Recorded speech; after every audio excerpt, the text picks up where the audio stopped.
Morning বন্ধুরা, সকাল সকাল উঠেছি। উঠে কিন্তু অনেকক্ষণ আগের থেকে কাজকর্ম শুরু হয়ে গেছে, প্রায় অর্ধেকটা রান্নাও কমপ্লিট হয়ে গেল।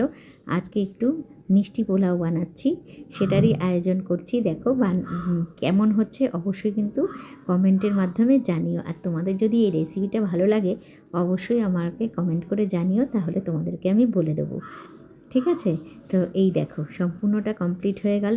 আর কেমন হয়েছে দেখতে অবশ্যই কিন্তু জানিও। আমি একটু টেস্ট করেছিলাম নুন মিষ্টিটা, তো দেখলাম কি দারুণ লাগছে কিন্তু, জানো। আর আমাদের প্রত্যেকের জন্য হয়ে যাচ্ছে টোস্ট।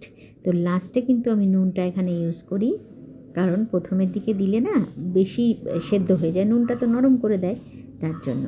কেমন হয়েছে, লুকটা সুন্দর হয়েছে না বলো? আর আজকে দেখো এই যে সবাইকে টিফিন দিয়ে আমি কিন্তু পাউরুটি টোস্ট আর গরম গরম চা নিয়ে এসেছি। আজকে পাউরুটিটা কিন্তু আমার মনের মতো হয়েছে, ক্রাঞ্চি। আর ভেতরে একটু দেখো মেয়োনিজ দিয়ে নিয়েছি।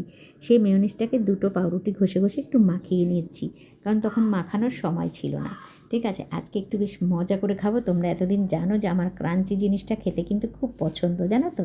আমি একটু নরম জিনিসটা খেতে বেশি পছন্দ করি না, একটু শক্ত টাইপের জিনিস খেতে আমি খুব পছন্দ করি। তো যাই হোক, 3 পিস পাউরুটি নিয়ে নিয়েছি। আর দেখো সঙ্গে কিন্তু একটু গোলমরিচটা ভালোবাসি বলে সেটাও লাগিয়ে নিয়েছি। আর নিয়েছি একটু সস, তবে সসটা পুরোটা খাবো নাকি আমি জানি না, সসটা বেশি পছন্দ আমি করি না।